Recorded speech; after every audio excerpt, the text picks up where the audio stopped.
I can't believe we just agreed to do public math. It's like we only have like 2 rules here. 1, don't get canceled. 2, don't embarrass yourself by doing public math. And we did it. Yeah, we did it a bunch of times, frankly. I feel like I can rule the world. I know I can be what I want to. I put my all in it like no days off. On the road, let's travel. All right, I got a business that you're going to love. Okay, so this is a business that in 10 months has gotten to 10 million in ARR. I think I know what you're talking about. Okay, so it started by this French guy, and the business is called Time Left. Yep, I had it on my topics list too. Okay, so check this out. I don't know how deep did you go? Did you go into the backstory, or? I know it took a lot longer than it appears. Yeah, exactly. It's a multi-year overnight success, as they tend to be, right? You've heard the phrase like 10-year overnight success. It's kind of like that. So I want to show you some things about this guy. So the first thing is this graph. Here's the revenue graph. And if you're listening on audio, you should go to YouTube so you can actually see what we're showing, because it's way more fun. And you can also see what we look like. And by the way, I'm Shaan. This is Shaan, the Indian guy. Sam, talk. You're the white guy. You should talk now. It's like they think that I would talk like a white, like alpha jock because of the way that I look, and I talk like an Indian nerd, and they think that you would talk like an Indian nerd, but you talk like a white bro alpha jock. So exactly, and we need the record to be clear on that. Okay, who's who? All right, so check this out. So this is the revenue graph. Already impressive. You can see it kind of starts super flat, and then gets to now over $1 million a month that this business is generating. And what does it do? What month did it describe that graph?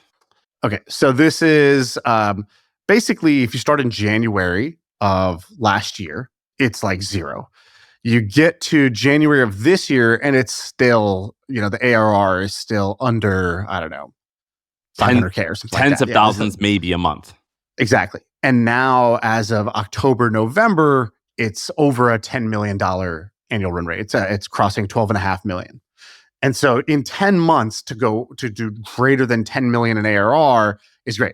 He said it took 7 months to reach 1 million and then another 7 months to get from 1 to 10, right? So crazy growth. Okay, so what's growing like crazy? What is this business even? So Time Left is a business that is just gets people together for dinner. It is a solve for the loneliness epidemic that is everywhere. And so if you go to their website, it just says every Wednesday night, strangers meet for dinner. Book your seat and meet 5 strangers over dinner, all matched by our personality algorithm. Book your seat. And in hundreds of cities every Wednesday, people get together for a dinner with a bunch of strangers that are kind of curated by this app. And so you pay something like 20-ish bucks a month to be a part of this club, be a part of this supper club. And every week on Wednesday, they're going to set up a dinner, and then you go. Then you pay for the dinner separately while you're there. They book the restaurant, they book the table, you show up, and it's supposed to be a bunch of other people that you should find interesting or get along with, and then you split the bill at the end. That's the whole product. And they claim that they have an algorithm where it's like, are you logical? Are you more emotional? Are you this? Are you that? That helps match. Yeah, roughly what age are you? Are you, kind of single and looking to mingle? Like, kind of what are you all about? And you take this little quiz and you do that. Now, the backstory. So first I found it pretty fascinating that this business, which is so simple, a dinner club with strangers, is scaling so well. And this is not a new idea. Obviously, like, people have been doing this not even as a business for a long time. I remember when I first moved to San Francisco, I used to use this app called, I think, Let's Lunch, it was called. And it was same idea. You would just agree, hey, I'm down to get a lunch with a random person who's also in the tech industry. And I used it when I first moved there and I knew nobody. I used it to meet some cool people. And it's kind of a hit or miss first date without the romance. Do you remember Grouper before that? I loved Grouper. Grouper was my favorite. It was you and 2 friends go on a group date with 3 other ladies, and they tell you where to meet, and you have a blind date, a 3-way blind date. I guess a 6-way blind date. Right. Okay. So now here's the backstory that I find interesting. So let me just get you interested in this guy. And I know that there's really only one way to get you interested in a guy. Do you know what I'm about to show you? What's his calves look like? I'm going to show you a body transformation. There he is. I'm going to show you what this founder looks like without a shirt on. All right. So not only did he transform his business in 10 months, I think this is also like a 10-month body transformation where he went from the skinniest he ever was. Was he sick? He was trying to run a like ultra race or whatever. So he got to like less than 10% body fat. And then he was like, cool, now I'm going to try to become the strongest I could ever be. And in 10 months, he kind of transformed his body too. So this guy's pretty fascinating. Before doing all of this, so here's his story. So this guy starts out and he's a nightlife promoter, which, ding, ding, ding, is a bit of a pattern. Scott Harrison from Charity Water, before he, went to save the kids in Africa, nightclub promoter in New York. There are several people who have this same sort of background story before they make it. So it starts off as a nightlife promoter. Then he decides to start a media company. And so like you, like I did, he started a media company. Now his media company was, the twist was, I'm only going to say good news because the news is always bad news. If it bleeds, it leads. Instead, I'm just going to tell uplifting good news stories every single day. And they did it. He grew the business to 90 employees, sold or kind of got acquired by this larger French broadcasting company, and went through that whole process. What was that called? I think it had like it's called Buzz something, Millennium Buzz, something like that. I don't know the exact name of it. And and he's written about it because they got acquired and they merged, but they had this horrible deal structure. It sounds like, it was a 3-year earnout. But the way the earnout worked was, year 1, we're going to make all these changes and invest in the business. Year 2, we're going to continue with those changes and invest in the business. It's going to be losing money. And then year 3, if it hits, if it performs, you get this big payout. Right. And if by year 3 we haven't done that thing, you get nothing.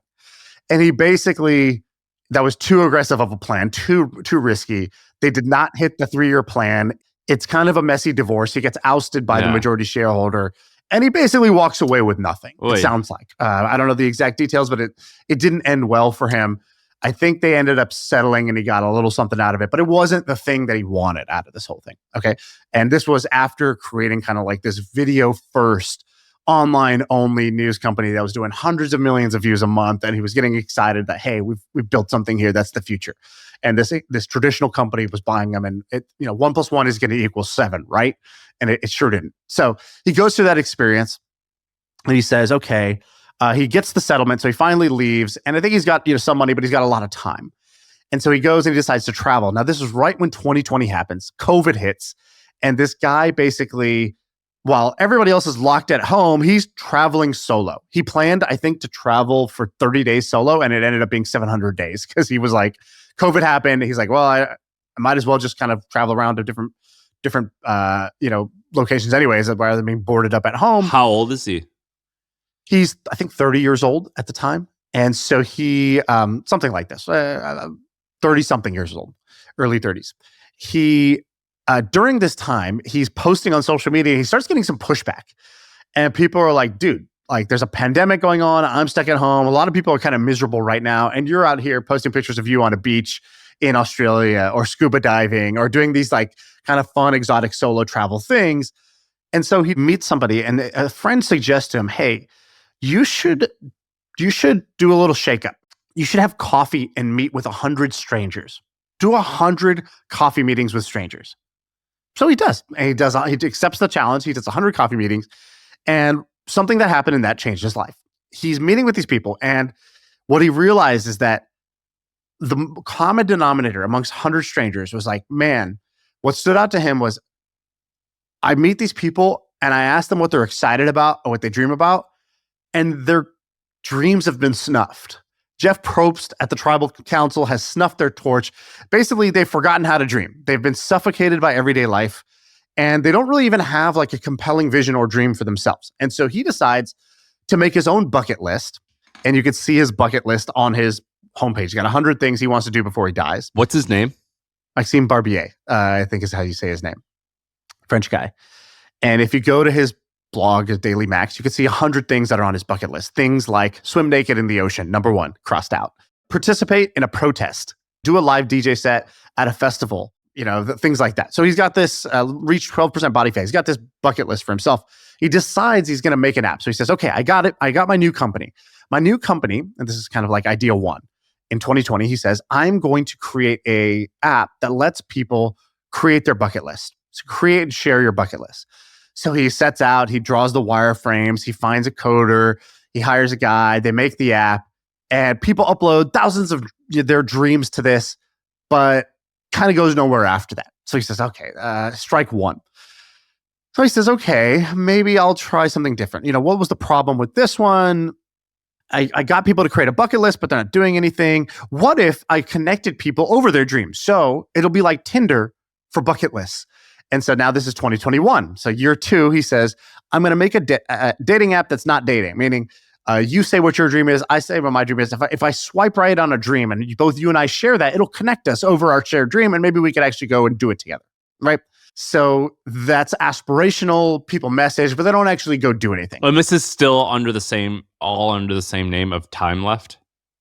Yeah. Oh, I should explain that. So why is it called Time Left? It's called Time Left because when he was traveling and recharging his batteries after that acquisition and the kind of messy divorce and the settlement, he ends up doing some math and he goes, okay, I'm 30, I forget, he's 36 years old or something like that at that time, 35 maybe.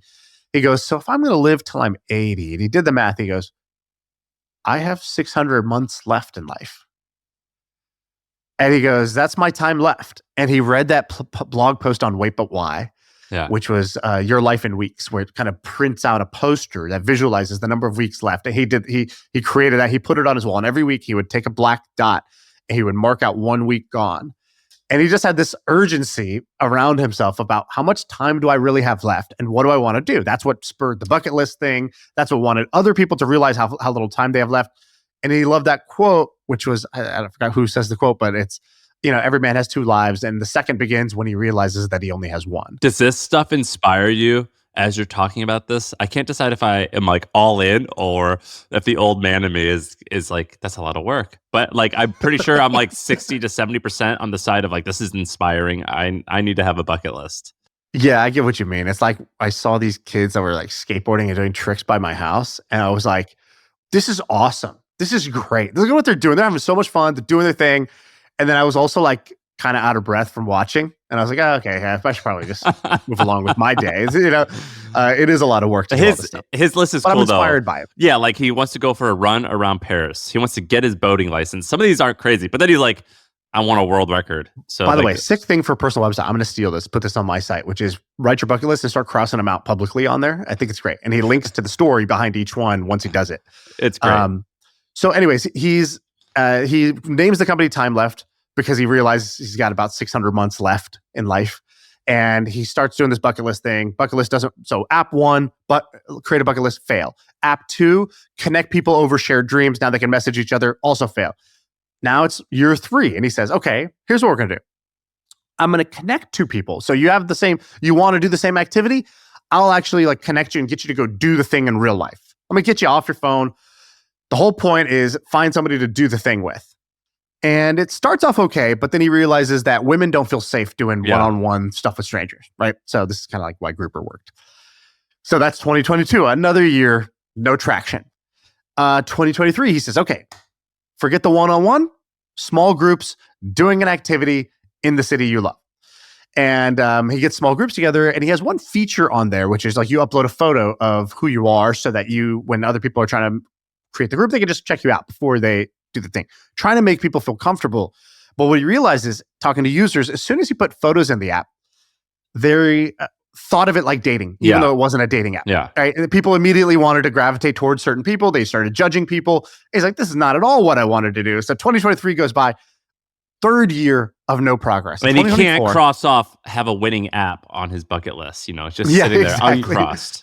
Uncrossed. 2024, this year, finally he realizes, okay, this company's called Time Left. Well, I got 9 months of cash left. So now cash left is sitting there realizing this doesn't work. He had raised $2 million initially back in 2020 for this idea. Nobody wanted to invest anymore. So he said, I had an honest conversation with myself. And by the way, so many success stories start with this. I had an honest conversation with myself.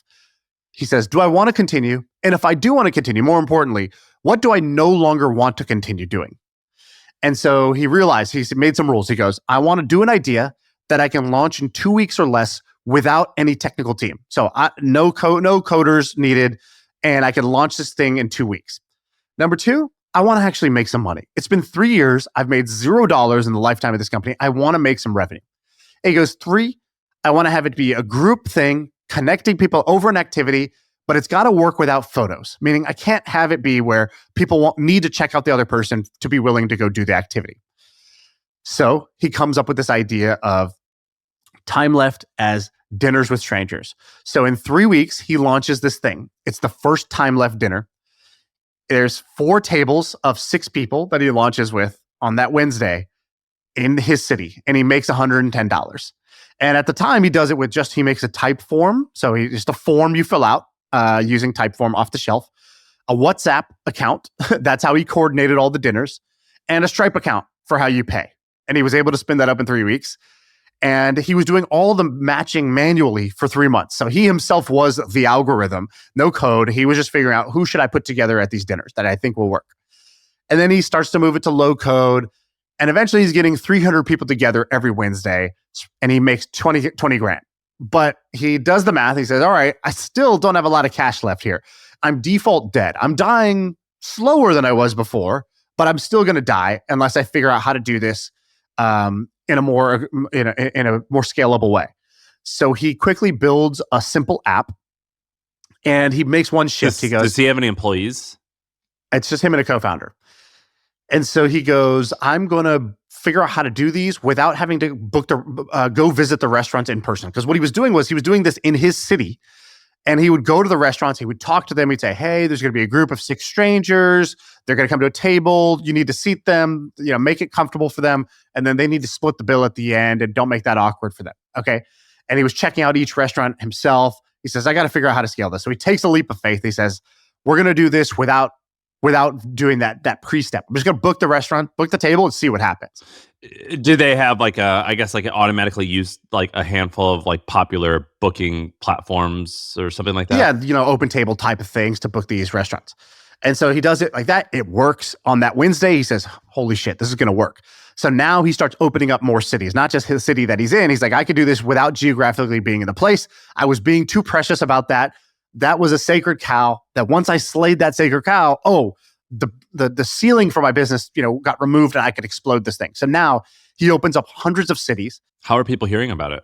Ads. So he's advertising about it, and people are talking organically about it, and he's getting a ton of free press. So he's been written up in 400 free press outlets because the narrative fits the zeitgeist of today, which is that people feel that people are too alone, they're too depressed.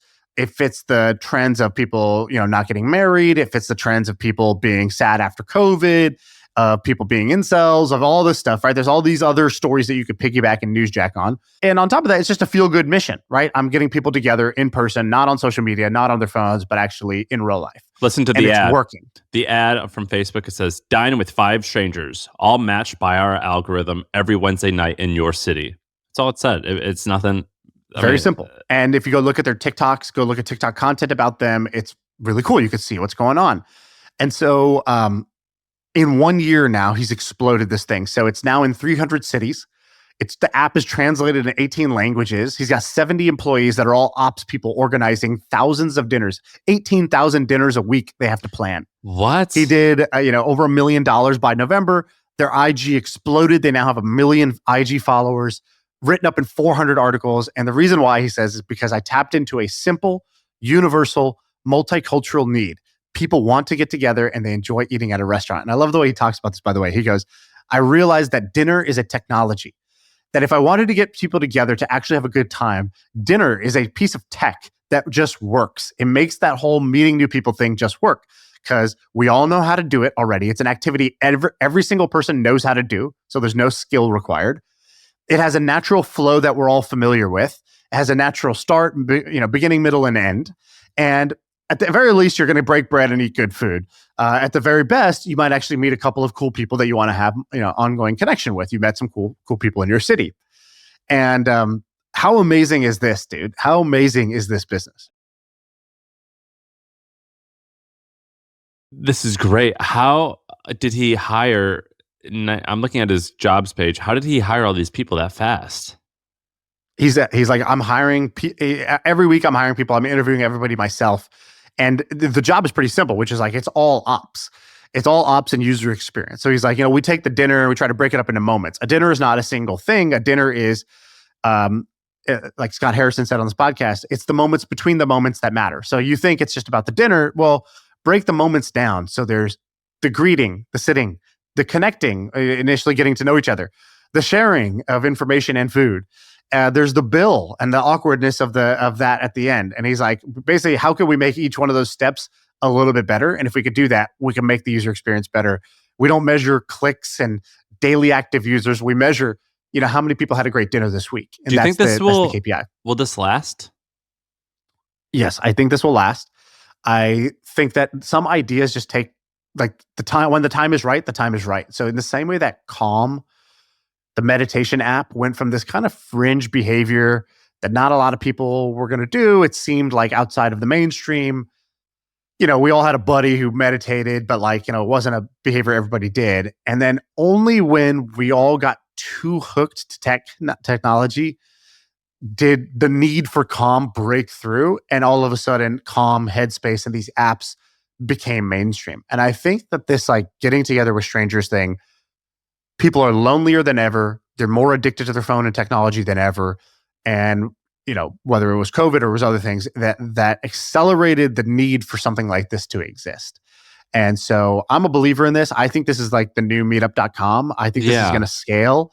And I think that you could build a kind of ritualistic thing. And I think there's going to be a lot of churn in this business, but it's a huge TAM. Everybody needs this, and it's inherently viral. You're going to tell people you were doing this. Well, they're charging now on a monthly subscription. It's not going to be a monthly subscription business, but it's still going to be an awesome company, I think. And I think their branding is fantastic too. Yeah, exactly. I think this is like an inspirational company that a lot of people are going to rally behind. And you could see that's why the traction is what the traction is. I went and read a bunch of reviews on Reddit.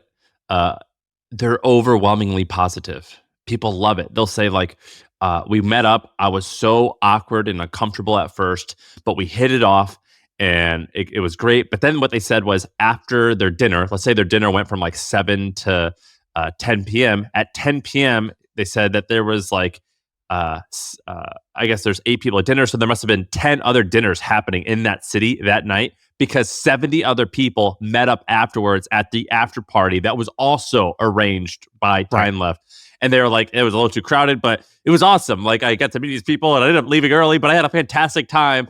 And then there was even, we have a text group now, and there was even an after party where people were hanging out till 4 a.m. And I'm going to do it again. And so it sounded like people absolutely loved it.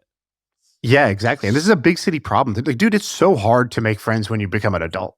Once you're out of college, you don't really realize this till you leave college, but you're like, man, my number of new connections that I just get to stumble into per week drops dramatically because you're at home, alone or with a couple of roommates. You have work, which is a static number of coworkers. And then you might go to a bar or go to some place where it's not clear that people default want to meet you. And it's so different than when you're in school. And I think that, particularly men, that shocks a lot of people. Men just won't talk to anyone. I was reading this thread where it says what's something that women should know about men that would surprise them. And the top comment was, most men never get a compliment. And I thought that was pretty funny. In their life. And someone was saying a story about how, they were with their boyfriend or something, and someone else just said they smell nice, or I don't even remember, just some random compliment. And the guy was very affected. And the woman was like, why are you like that? He's like, I haven't had a compliment in 8 months. No one said anything nice about me in so long. And then, so it's complimenting. Dude, should we change the world right now? You look great today. Should we create? Yeah, exactly. Thank you. I love your jacket. Love your Inspector Gadget outfit. Wait, did it wrong.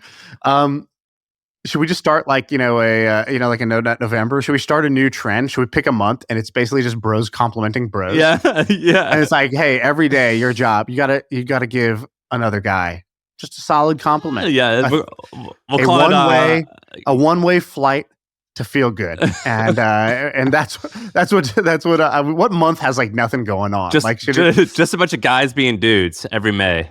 Yeah, the March of Men, and it's here we go. Every March, every day, 30 days, got to give another guy a compliment. That's actually a great idea.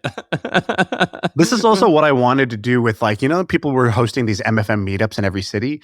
This is kind of what I wanted this to be, which is like, I would love it if we could do this with, like, if we could basically have time left, create like an MFM button or whatever, or like or I don't know, somehow somebody create this for our listeners, which is like, if it was, on the first of every month, and it's always on the first of every month, there's a dinner in hundreds of cities around the world where you're going to meet with 5 other people, 6 other people who listen to the podcast. We're gonna have to call it like more than a nod, because that's basically like my interaction with most every man ever is just a nod. And it's like, so are we gonna do more than a nod to each other now? Is that? Yeah, exactly. The nod is pretty effective, to be honest. I see you. Yeah, it's just a nod. I see you and I respect you. Yeah. Can I ask you a question about your weekend? I have a strong opinion about something, but I have nothing to do with the industry, and you do. You are working in the e-com world. Was Black Friday, and I guess Cyber Monday is still for you, miserable or awesome? Well, for me now, I have a full team in place, so it was awesome. I didn't have to do a thing. I just looked at the app and I said, wow, that's a great number right there. I was not on the hook. It's like the perfect thing. I'm not on the hook for the inputs, but I get the outputs. Now, to be clear, I sweated this business for, 3-4 years to be able to get to that spot. But like, now it's great. Before that, I will say, very stressful. And it's stressful in the same way that I don't love birthdays. I don't like forced fun. And I don't like high expectations based, events where it's like, you need this to go well. You want this to go well. It seems like it's going well for everybody else because you'll just see screenshots of people just crushing it. And I remember in the first couple of years, I was so underwhelmed and disappointed by Black Friday, which was a combination of me not knowing how to do it. But really, when you start like Black Friday is basically people who already know about your brand, who kind of wait around for discounts, who like your brand to come back, which for a new brand, you just have a very small pool of people that already know and care about you, that want to shop, that are, have been waiting to shop with you for your discounts. So the first couple of years just sucked. And now it's amazing. Now I get why they call it Black Friday. You know why it's called Black Friday? Yeah, let me tell you the background really quick. But basically in the 70s, originally Black Friday was negative. It was called Black Friday because for some reason there was a, what was it, Army versus Navy football game. It was the Philly police called it Black Friday because they hated it. They hated the Friday after Thanksgiving. This is the day that all the bad people come in town and it's just going to be crowded. And then retailers also use Black Friday because they're like, this is when our employees never show up because it's the day after Thanksgiving. Like Black Friday sucked. And then like in the 80s or 90s, it kind of got shifted to where Black Friday now means we're going to change it from this is your business, your retail business is in the red, meaning you lose money all the time. This is the beginning of the season, the first day of the season where you're going to switch to black and you're finally going to make a profit for the quarter. Exactly. They flipped it on its head, right? They lemons into lemonaded it where this bad day where there's going to be a huge rush in the city. Everyone's going to try to do their shopping at once. It's going to create traffic. Then there's going to be a bunch of drunk people because of the game. And they turned it into this like shopping event now that the retailers love. And then in 2005, a consortment, there was like a trade group that included like Google and Amazon and a few other online retailers. They said, hey, this Black Friday thing, like that's pretty good, but like we need our own thing. And they come up with Cyber Monday. And so they like collectively agree to do Cyber Monday together. And then once Amazon gets even more famous and more big, they kind of are like, pushing it forward to where Cyber Monday is huge. And now all the other retailers are doing it.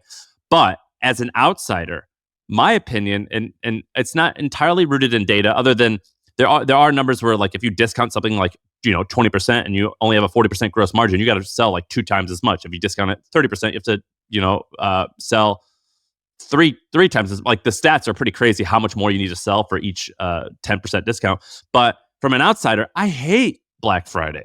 Like I just think that it like ruins people's brands. Like to me, like everything eventually is going to turn into J. Crew, where it's like I only buy it when inevitably they have their 50% off sale. Well, actually, it kind of works the other way, which is every brand wants to discount, but doesn't want to dilute the brand. Why do you want to discount? You got too much inventory left over, and that's just cash that's tied up, sitting on your shelf. Maybe it's expiring, maybe it's just out of season, but it's definitely cash that's tied up in inventory. So every brand is not perfect with inventory. That's the first problem.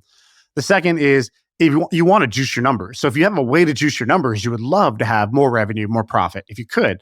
The problem is if you just start discounting, you sort of train people to shop with discounts. Like you said, the beauty of Black Friday is it gives every brand air cover. It says, all right, we're all going to do it. I'm not less of a premium brand because I'm doing this, right? I'm going to join in. And so you get the kind of middle set of brands, right? In every like category, you're going to have the low end that are always trying to compete on price. They're always trying to lower the price. They're always trying to discount. They're known as discount brands.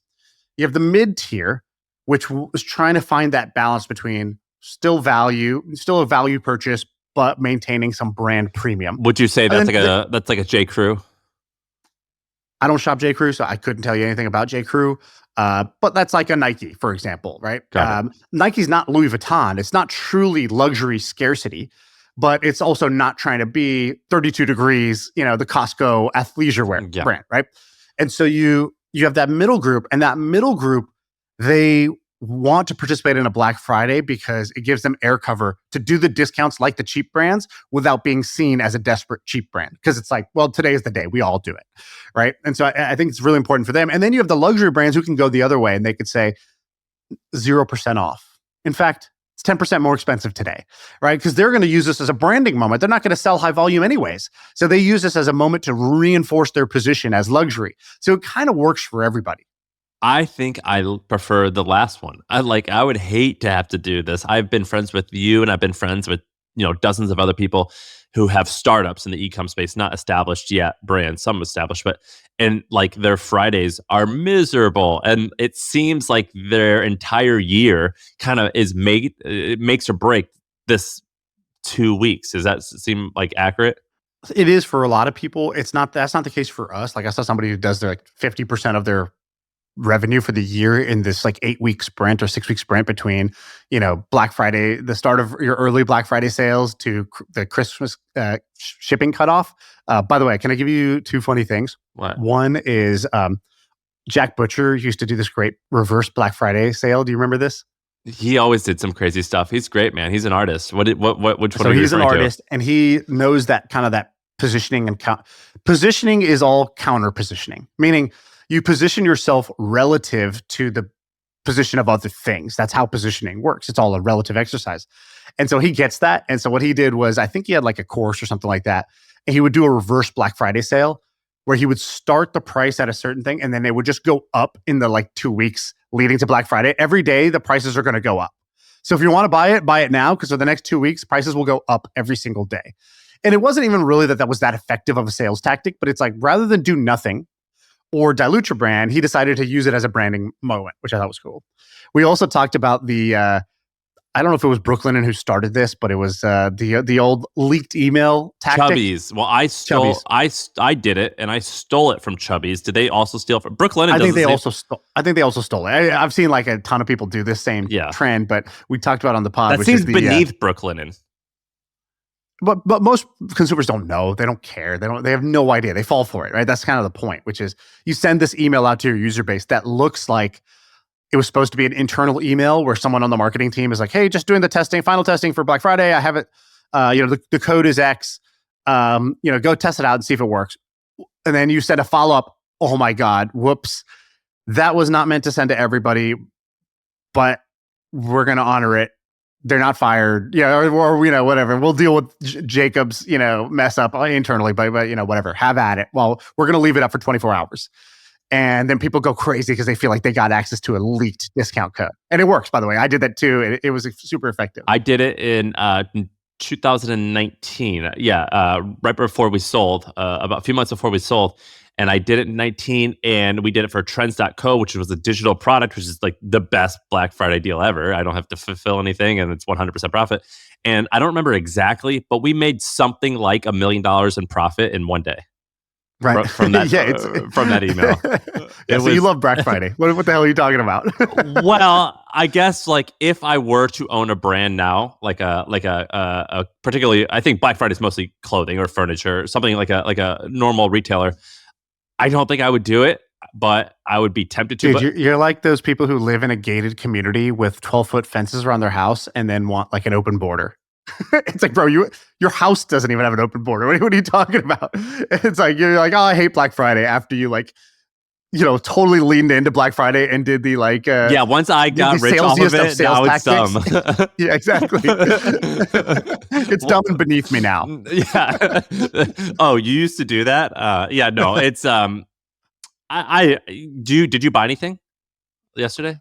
No. By the way, I found it so funny. There's a great meme that was like, Thursday, everybody's like, I'm so thankful for everything that I have. And I just feel so full. My cup is so full with all the love and everything that's my life. My life is so full. I'm so thankful for everything. So grateful. And then Friday, you're like, I need more shit. I don't have anything. I need more. You know how much stuff I need right now that I don't have? It's like literally the clock strikes 12 and everybody's attitude flips. Dude, you want to do it? All right. You were talking about challenges. How about this challenge? What if you try to go 1 week, so 7 days, without spending a cent on a consumable? So like your mortgage or rent is okay, daycare is okay, but like coffee, food, no, it has to be eating like out. You can't eat out. You can't eat out. It's just like what you bought the week before at the grocery store. Do you think you can go 7 days without spending a cent? So you can't buy anything extra. Can I? Absolutely. Will I? Absolutely not. I think I'm down. I want to do that as the MFM challenge. We a whole week of not buying anything. They do, dude, look, people do fasts. We got to do a money fast. I'll tell you what I wanted to do that you're not. I'll tell you where I'm going to get your butt to clench. So I was pretty inspired by Burning Man. And everybody, if you've never gone to Burning Man, have you? No, but I'm inspired. It's like a movie. It's based on a true story. So everybody, if you live in San Francisco, people will make you nauseous telling you how amazing Burning Man is. And what they're trying to do is convince me to go. But what they don't know about me is I'm like a cat where the more you try to pet me, the further I run away. So you telling me to do something only makes it less cool in my books. And so at a certain point, I was like, I'm definitely just not going. Why? Because I'm stubborn. You're dug in. I am what the French call dug in. But I was like, oh, what's cool about it? And I was like, I do like the idea of like, you go to this deserted place, you basically build a town, it's all barter and free love and, all that good stuff. And then they burn this thing at the end and it's sort of symbolic in this way. And I thought, what's my version of that? And I came up with this idea and I pitched it at this dinner and this guy was like that. So here was the idea. I go, we should do a money burn. I was like, so much of our life is based around money and wanting money and this attachment to money, and people have unhealthy relationships with money, and money has this power over you. And I felt it on me. Money has a power over me. It gets me to do what I don't want to do sometimes. It gets me to act in ways that I'm ashamed of sometimes. It gets me to, it just takes up so much of my mind space that it really shouldn't. That portion of my mind could be used on other things. But money has this power over me. I go, you know what we should do? Once a year, we should do this thing where you take some amount of money. Then for everybody, it's different. You come with an envelope and it's an amount of money that hurts you to burn. Oh my God. And we burn it. And I was like, think of A, how it would feel, B, what it represents, C, how polarizing and how angry this would make people, how much news and buzz this would create and how much of a conversation this could create. I go, imagine if the sort of like tech head up their ass, elites in San Francisco do the most obnoxious thing possible. They go and they literally light money on fire. And they say they're doing it for this reason, but it's going to piss off a bunch of other people. It's going to inspire a bunch of people. I was like, this is actually a tremendous idea. And my friend was like, dude, this is one of the best ideas you've ever had. I'm hooked. Which friend said this was a good idea? I have to make sure I never listen to their opinion ever again. All right, I'm not going to say their name because I don't want to out them on this. But they were like, and for years, every year they text me the same thing. When are we doing the money burn? And I don't do it because I'm like, I literally already feel anxiety over that idea of like taking, I don't know, $7,000 and just burning it. Just some amount of money that would feel horrible to burn. Like, what is that minimum threshold? How are you going to say that you're willing to burn $7? But I'm just saying, don't spend like $150 in 1 week on coffee. Well, because I think it's like, if I'm going to do it, might as well do the more dramatic, impactful version of it. You know what I mean? Like, how good of a story is it if I'm like, yeah, and then for 1 week, I didn't drink coffee outside the house. Like nobody gives a shit, right? It's like, okay, it's like doing a fast where you still eat sandwiches. Like, okay, well, that's not really that impressive. So if I'm going to do something, I'm going to do something that's makes for a better story than your like consumables fast, which is not catchy and not buzzworthy and not bragworthy. Yeah, I mean, that sounds like a horrible idea, but I think you should do it. I would love to watch. Imagine there was the money burn. Would you do it? No, but I would love to watch you do it. What? Yeah, I'm still too scared to do it. All right, let's move on. Yeah. By the way, I did a great ChatGPT prompt about Black Friday. I just want to share this prompt hack. Prompt hack is so I go to ChatGPT and I'm like, hey, tell me about Black Friday, the origin, and anything interesting, blah blah blah. And then it's like, oh, the Philadelphia Police Department did this thing, right? So me and you both did the same thing. Here's the prompt hack. Then I went and I said, it said something about the Macy's Day Parade. I go, tell me about the Macy's Day Parade as if you were Malcolm Gladwell teaching me about it. What would he say? Because I just like use Malcolm Gladwell as this like guy who gets interested in the things that we all overlook or the things we've all like already accepted and then turns it into like a bigger story. So it just goes, a tipping point for American consumer culture.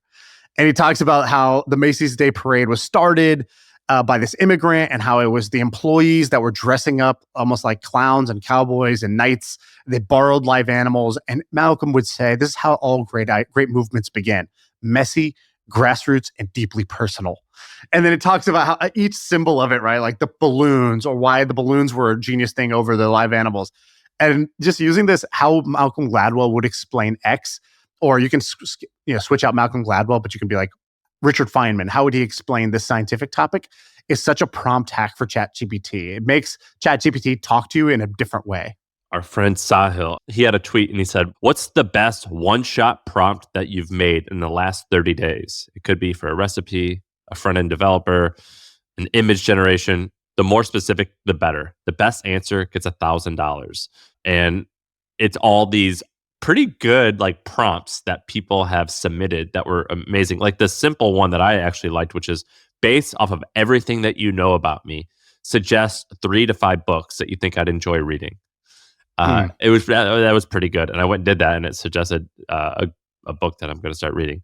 Another one was, you are a lawyer that specializes in working with startups. Please review this legal document that was sent to you by your client and summarize each section in plain English and determine if that's good or bad for me. That's actually a pretty good one too.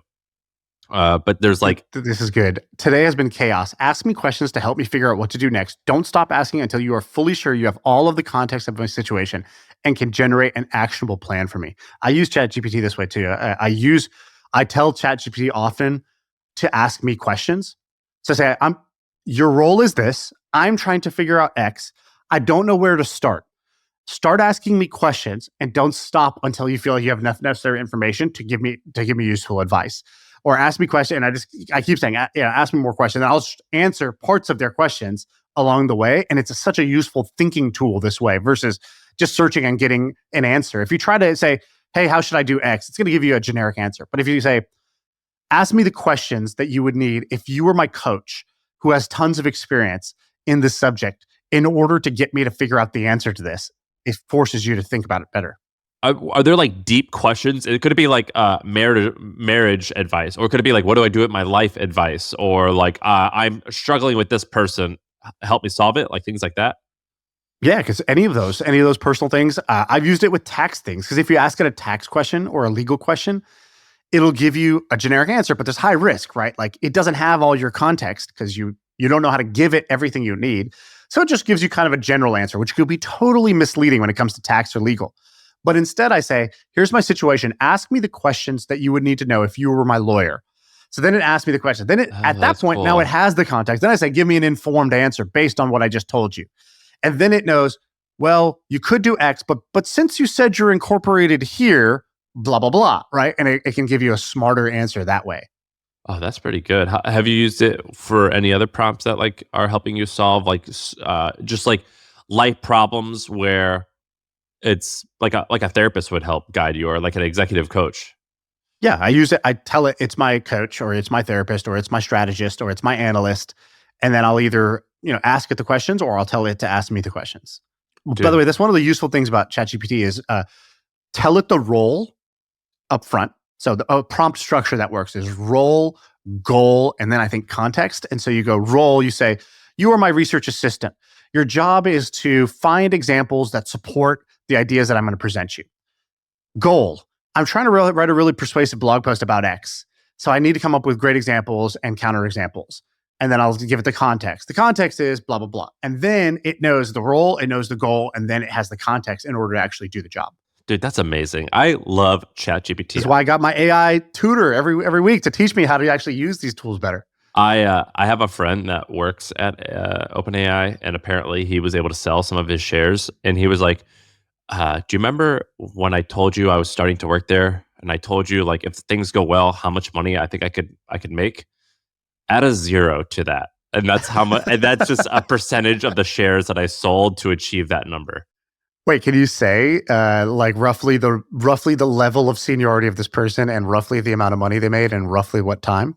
I'm gonna be very vague on purpose. I'm gonna say, let's say they've worked there for 2 to 3 years, and I think according to the news, like if Business Insider, they just did an article and they said the average pay, all in pay, was like $800,000.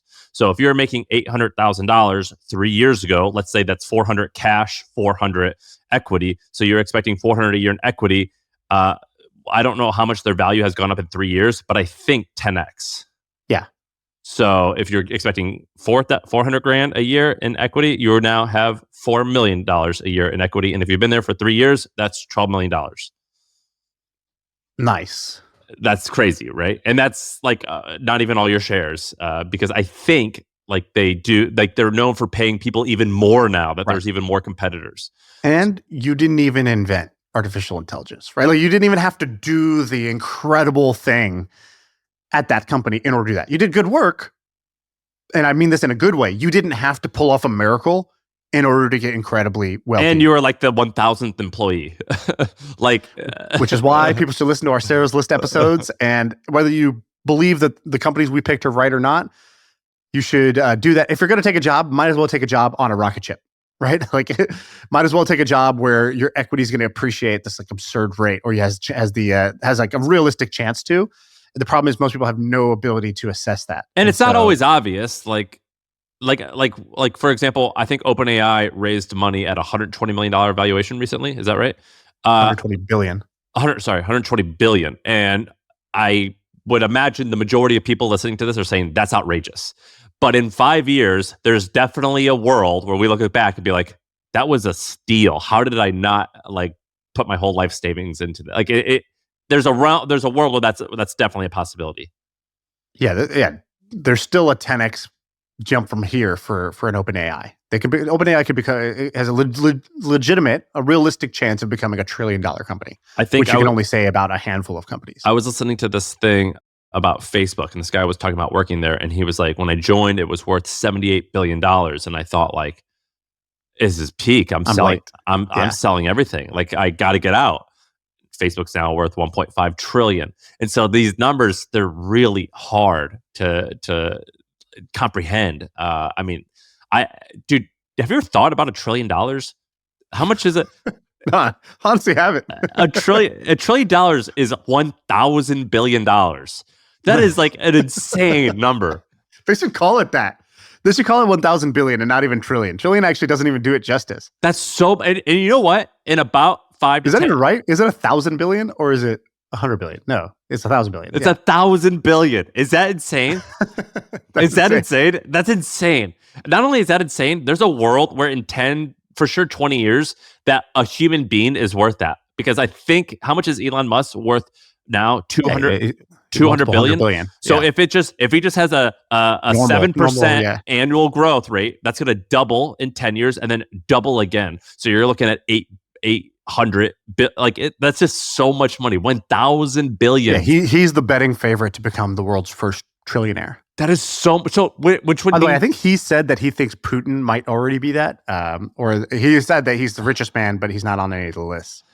So that would be like, let's say if you're worth the difference between 100 million divided, so that'd be like the equivalent of a 100,000. So a trillionaire to a billionaire is the same thing as a 100 millionaire to a 100,000aire. Does that make sense? Yeah. That's insane, right? That's insane. So like the $100 million person and someone worth $100,000, they're not in the same ballpark. Like their lifestyles are like drastically different. Now, to a billionaire, yeah, and a trillion, that's how different it makes a billionaire like just like a six-figure like W-2 employee. Yeah, like one bad medical bill can knock you out. Yeah, where it's like, you know what I mean? Like you still use WOW airline and you only did it because you got the voucher for $250 round trip. Like it's like ridiculous that I was thinking about like that math. It's crazy. And the reason I was thinking about it is because Warren Buffett just did this big speech or this big letter where he wrote that he's such a good writer. He was like, Father Time always wins. And Father Time, he's a mean son of a bitch. And he like that's basically really? Yeah, like he said, like Father Times always wins, and he's like a real fickle guy. And he took my wife Susie before me, and our plan all along, we just assumed because he eats horribly. We were like, we just assumed that I was going to die first, and so the plan was that it was her job to give away all the money. Unfortunately, she died, and then we also gave the money to our children. But you know what's crazy? Our children are in their 70s now, and they are not going to live long enough to be able to give away all of our money. And so when Susie died, they each got $10 million. And Warren Buffett's currently worth $150 billion. So $10 million is nothing. But they each got $10 million. And now it's their job when I died to give away the money. I don't think they're going to live long enough to be able to give away this much money. And the future generations, I don't know them as well as my current kids. And I trust my current kids, but it's hard to say with my future generations. And so they have this monumental task to give away all of this money. And if they don't, it has to go to this foundation where everyone has to vote on it, because this way each of the children as well as the grandchildren have an excuse to say something like, well, my brother doesn't think that's a good investment, so I'm so sorry, I got to pass on you. And so he wrote this letter explaining a bunch of tips and tricks. He's like, even if you're rich or you're wealthy, my opinion is you should discuss your will with your children before you die. It's a great way to bring the family together. Like he also says, that's so funny, by the way. Isn't it funny that will is like the surprise? It is weird. It is weird. It's like, ooh, let's open up the time capsule, see what was in it. Like, why is it a surprise? That doesn't even make sense. Dude, there's so many issues with wills that that I've learned about because we're setting up estates. Like, for example, a lot of people, and he talks about this, but I've read about it constantly, and I know friends, their wills aren't equal. So particularly women. So and then Vanderbilt's did this, where it was like the women get $400,000, the men each get $10 million, and it creates like all this like anger amongst siblings, which ruins families. And he talks about that in his letter. And so it was a really good letter that he just released like last week about how didn't he sign the like giving pledge though, right? Like, yeah, but he pledged, I don't think he pledged a percentage. I think he pledged an amount that he said in the letter. And he's like, but the amount is now huge, so I need to give more. And so, yeah, he's giving it all away. He said 99% of my wealth will go to philanthropy during my lifetime or at death. Maybe it's just that the 1% is now huge. Is that is that the issue? I didn't understand. Well, I didn't understand because in the letter, it was like, I am now gifting 150,000 shares of Berkshire Hathaway. Previously, we did this, but now we need to give more. So he didn't reference the giving pledge. It was like an absolute amount, not a percentage amount, other than saying he gave each of his kids $10 million. And he's like, that's all I gave them. So he's selling... These gifts I'm making today reduce my holdings of Berkshire shares to 206,000, a 56% decrease since my 2006 pledge. So he's cutting it in half. And so how much is that? 206,000 shares. I think it's $1.5 billion that he just gave away. I think it's more, dude. How much? Berkshire A stock is 700 grand a share. So 700 grand a share times 250,000, just to use round numbers, is almost... sorry, wait.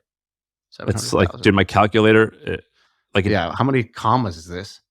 That's 200, almost 200 billion. Oh yeah. Well, that's a lot of money. What's happening? The point, the numbers are so grand that it's frankly incredibly hard to comprehend. But basically, he's making like the largest gifts of all time. I can't believe we just agreed to do public math. It's like we only have like two rules here. One, don't get canceled. Two, don't embarrass yourself by doing public math. And we did it. Yeah, we did it at budget times, frankly. But dude, it's a good article, right? You'll have to read that. Yeah, I'm gonna read this thing. Buffett talking about giving away $150 billion, but he's doing it in a way that we can easily understand by saying everyone should read their will before they die with their children. Dude, Buffett doing anything, I'm in. I'm so in on Buffett telling any story or talking about any subject of his liking. He is absolute blank check of attention from me. Right? Yes. Like Bill Simmons had this thing that he coined once called the Tyson Zone about Mike Tyson, where he goes, the Tyson Zone is when somebody reaches a level of crazy that somebody could tell you anything about Mike Tyson and you would believe it. Like if it was like, oh, Mike Tyson got arrested because he's been eating sharks every morning. It's like, oh, fuck, that's crazy. He bit an ear. He's going to jail. It's like there's no story that is out of bounds on Mike Tyson. And I feel like the Buffett zone is basically somebody who you have my undivided attention at will. Whenever you want it, for however long if he's like, I'm doing a 16-hour live stream, I'd be like, okay, well, I guess I better, like get a comfy chair because I'm going to be here for 16 hours today. Like there is nothing Warren Buffett could do that I would not be interested in. If he was just like, I'm going to live stream myself, like doing ASMR, eating soup, I'd be like, all right, I'm in. I'm going to start like attributing facts and stats to him. Well, what Buffett says. He says, Buffett says is the new Harvard study. Yeah. Right. Yeah. There was a study at Harvard to support whatever point I'd like to make. And similarly, Buffett once said X. Oh, really quick. Can you tell me if this is true? Is this Enron thing a joke? I think it's real, but I'm not sure. All right. Which is, I hope it's a joke, which is, what is it? What's the story? Someone bought Enron and is relaunching it as a crypto token. Like, it's like worse than a bad like Silicon Valley plot. I don't know if the story is out, but the Twitter handle Enron, which Enron, if you are under the age of 28, you probably don't even remember this, but Enron is like it's like FTX for oil. Yeah, it was like an oil energy company in the 90s that was one of the biggest companies in the world. And then in a month's time, it went bankrupt. And it turns out because the executives had all committed fraud and a bunch of them even killed themselves before they got sentenced. And a lot of them went to prison, whatever, horrible. On Twitter, somebody is now tweeting from the Enron Twitter handle with their logo saying, "We're back." And they are talking about their new decentralized product. And no one online knows, is this real or is this not? But it's the perfect way to say fuck you to the crypto crowd, because that's basically what they're doing. They're sitting in a room. They're like, should we name our new crypto scam after a scam? Do two wrongs make a right? Like this is it's like when a rapper samples an old song and they're like, yeah. it's like a new fraud sampling an old fraud. Yeah, they're remixing crime. Dude, can I just give you one rant real quick? I was watching this video that was like, I was on YouTube. It's called the Elon Musk learning method. I was like, all right, click. That's like another Warren Buffett says. Yeah, exactly. Elon explaining how he does this, or like, some backstory about Elon. But one thing he says in it, which I think is it just struck me. This is an obvious point, but I guess the implications of it really just like slapped me in the face. He was like, people say like, we have to give people better access to education. He's like, that could not be further from the truth. He's like, you can literally learn anything. Everything you want to learn is available online at a world-class level for free to anyone who has an internet connection, which is almost everyone. And he's like, basically, there is no lack of access to education. And it's so true. Like, if I was like, oh man, I wish I could have gone to Harvard. Okay, just Google it. Watch, every Harvard lecture you want is online. You could sit there, you could get a Harvard computer science education today for free in your underwear at home. And nobody does it. And that's like the second mind blowing. I do it. I spent hours this weekend learning how different magic tricks were done on YouTube. Hours. I can't be fooled. Oh, not even learning how to do them? No. Just learning how they're done? I just needed to confirm that David Blaine was just a human. Yeah. Dude, when that show came out, Magician's Greatest Secrets Revealed, do you remember that? They're so pissed. I remember literally thinking to myself, I was like, TNT, you sure do know drama. Like, this is an amazing premise.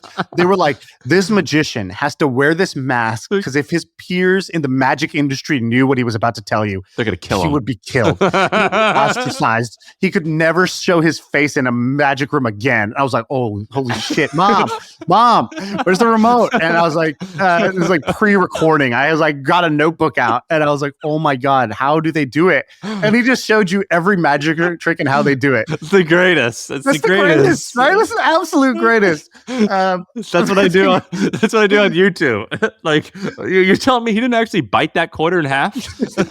Yeah. Oh, it's so insane. What were you saying about Elon, though? It doesn't matter. That's the pod. All right, that's it. I feel like I can rule the world. I know I could be what I want to. I put my all in it like no days off. On the road, let's travel, never looking back.